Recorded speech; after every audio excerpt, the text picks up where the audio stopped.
Hai pemirsa, selamat datang di video kali ini. Video kali ini saya punya sebuah pembahasan yang cukup menarik. Mari sama-sama kita dengar. Dan sebelum itu, jika teman-teman mau mensupport kanal ini atau video ini bisa dengan cara mengklik like, subscribe, dan jika ada pertanyaan nanti di tengah-tengah video ataupun di akhir video silakan komentar di kolom komentar. Ya, teman-teman, pernah nggak teman-teman nonton film yang namanya Idiokrasi? Itu loh film komedi satir di mana orang pintar punah gara-gara kebanyakan overthinking, teman-teman. Sementara dunia akhirnya dipimpin oleh semua orang-orang tolol yang cuma nafsu dan hobi beranak. Jadi kabar buruknya bro, itu bukan film lagi teman-teman, itu dokumenter masa depan negara Indonesia. Lupain deh mimpi manis teman-teman Indonesia Emas 2045, kita lagi ngebut ugal-ugalan menuju Indonesia Cemas 2045. Kenapa? Saya akan paparkan. Coba Anda buka mata, lihat sekeliling.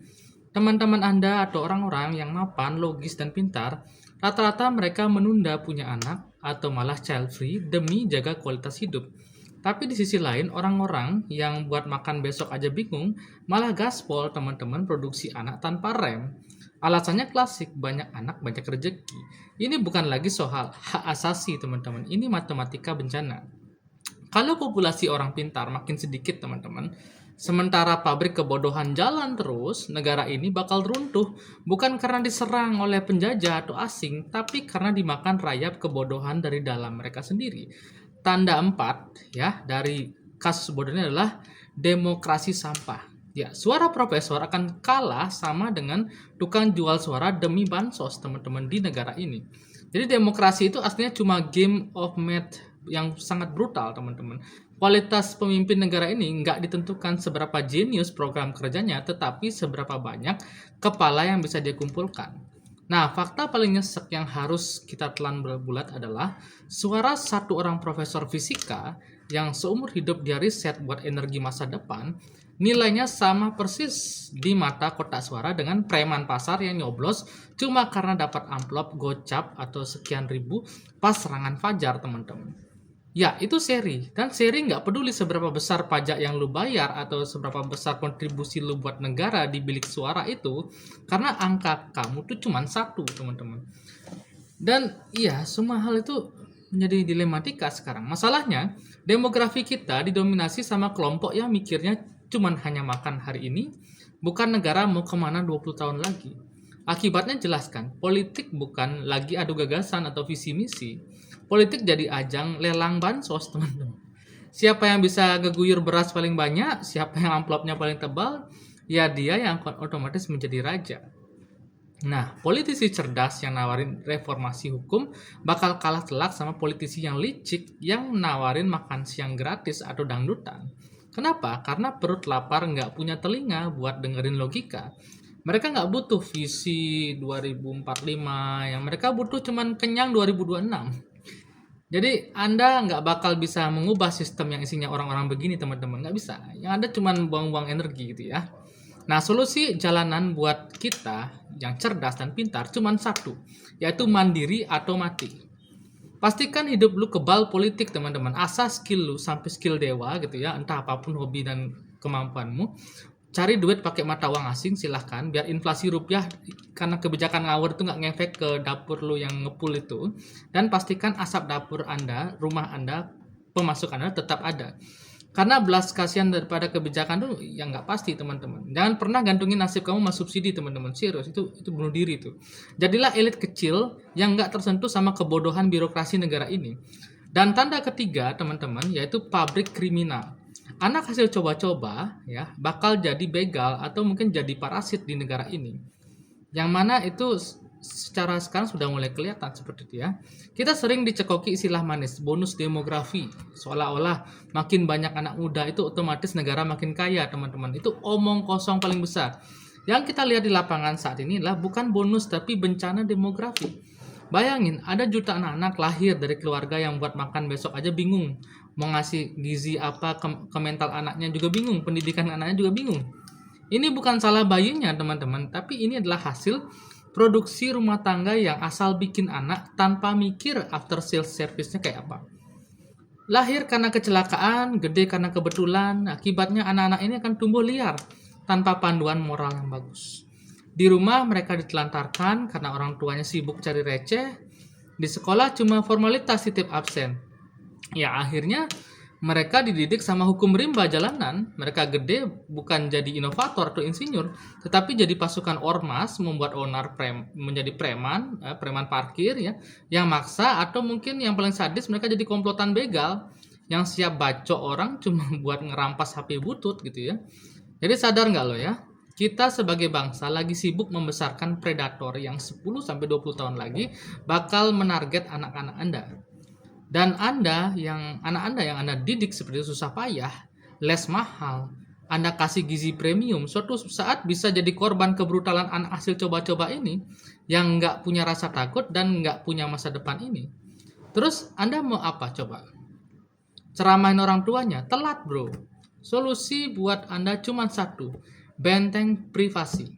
Jadi mulai detik ini teman-teman, seleksi lingkungan tempat tinggal Anda sekejam mungkin. Mahal dikit nggak apa-apa, buat sewa atau buat beli rumah, lingkungan yang punya civilized, yang tetangganya masih bagus, akal sehatnya masih sehat, masih bagus, masih akrab gitu ya, dan masih ada adab gitu ya. Kalau lu nggak mau terjebak di lingkungan yang toksik atau kumuh yang isinya bocah-bocah liar, prioritaskan hidup lu sekarang cuma satu. Cabut dari sana, bangun tembok yang tinggi, lindungi otak dan fisik keluarga lu dari kontaminasi zombie sosial ini. Jangan taruhan nyawa cuma demi hemat duit kontrakan. Dan tanda yang kedua lebih berbahaya teman-teman, bom waktu genetik. BPJS bakal kolaps teman-teman, karena ngurusin ledakan populasi stunting mental yang parah banget ke depan. Lu bangun pagi, pulang malam, tulang punggung mau patah, taat bayar pajak ya. Sama semua iuran BPJS setiap bulan. Tapi lu pernah mikir nggak? Duit keringat lu itu larinya kemana teman-teman? Sorry to say. Duit lu itu bukan ditabung buat lu sakit nanti teman-teman. Duit lu itu lagi dibakar buat nambal kebocoran akibat jutaan orang yang hobi bikin anak tapi nggak ngerti cara ngasih makan. Kita lagi duduk di atas bom waktu genetik teman-teman. Fakta lapangan nggak bisa bohong. Jutaan anak lahir dengan kondisi stunting sekarang. Bukan karena cuma fisiknya yang kerdil, tetapi kapasitas otaknya juga kesunat gara-gara orang tuanya lebih mentingin rokok, beli rokok ya, daripada susu ibu hamil, dan dampaknya sistem kesehatan mereka itu bakal kolaps. Sistem negara kita, kesehatan negara kita. Rumah sakit pemerintah antreannya bakal panjang kayak audisi idol gitu ya. Tapi isinya pasien penyakit kronis yang harusnya bisa dicegah sebenarnya sejak awal. Sekolah negeri bakal kewalahan ngadepin murid yang logikanya nggak sampai. Ya seperti kasus-kasus kemarin yang kita lihat gitu ya. Karena kurang gizi sejak janin. Ujung-ujungnya kelas pekerja waras kayak Anda, kayak kita-kita ini, yang dipaksa gotong royong biayain beban kesalahan orang lain ini. Jadi stop teman-teman, berharap negara bakal nyelamatin lu pas lu tua nanti. Nggak bakal. Solusi satu-satunya buat lu yang punya akal sehat teman-teman adalah swastanisasi diri sendiri. Anggap BPJS itu seperti cuma bonus receh buat tumpahan hidup kita. Mulai hari ini, paksa diri lu untuk punya asuransi swasta murni dan dana darurat kesehatan yang tebal. Jangan pertaruhkan nyawa lu di antrian rumah sakit yang sistemnya udah bengkak teman-teman. Kalau soal pendidikan anak, siapkan dana untuk sekolah swasta atau yang terjangkau ya, seperti itu ya. Atau homeschooling yang benar, yang instrukturnya itu bagus gitu ya. Bikin negara kecil lu sendiri yang fasilitasnya semua premium. Hanya untuk lo. Biarin sistem di luar sana runtuh keberatan muatan asal benteng finansial kamu tetap kokoh berdiri teman-teman. Tanda satu kepunahan dari orang pintar yaitu saat semua kaum logis pilih child free. Di masa depan cuma isinya kuli karena orang-orang yang logis udah habis. Jadi coba lu perhatiin circle lu dengan pintar teman-teman, mapan dan logis. Rata-rata mereka memilih menunda punya anak atau malah child free total, alasannya karena dunia makin jahat, biaya pendidikan makin gila, atau nggak mau mewariskan penderitaan. Masuk akal ya, saya validasi ketakutan Anda itu. Memang benar dunia lagi kacau. Tapi masalahnya, di saat kaum berotak kayak Anda, atau kayak kita-kita ini, overthinking dan berhenti bereproduksi, kaum modal nekat di luar sana teman-teman, justru gaspol beranak pinak tanpa filter. Mereka nggak mikir biaya kuliah atau biaya gizi. Yang penting mereka bisa bikin dulu rezeki nyusul. Efeknya apa buat 2045? Matematikanya simpel tapi ngeri. Kita lagi jalan menuju kepunahan intelektual bro. Generasi penerus nanti bakal defisit IQ rendah.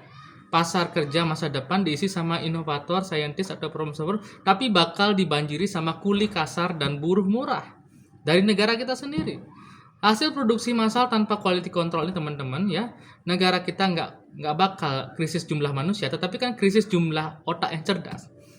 Tapi stok otaknya makin menipis karena pabriknya yaitu orang-orang pintar kayak kita-kita ini milih untuk tutup usia tanpa pewaris.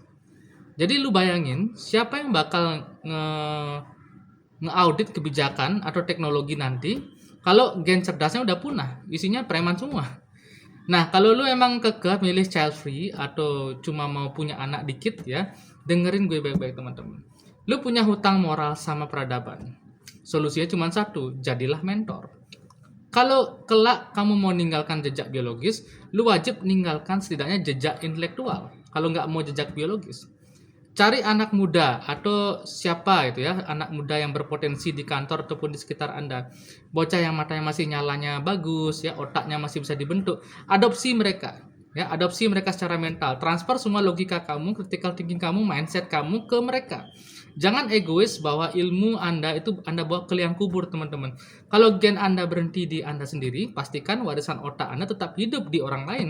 Jangan biarkan populasi orang waras punah total di makan zaman cuma gara-gara Anda malas ngadar penerus.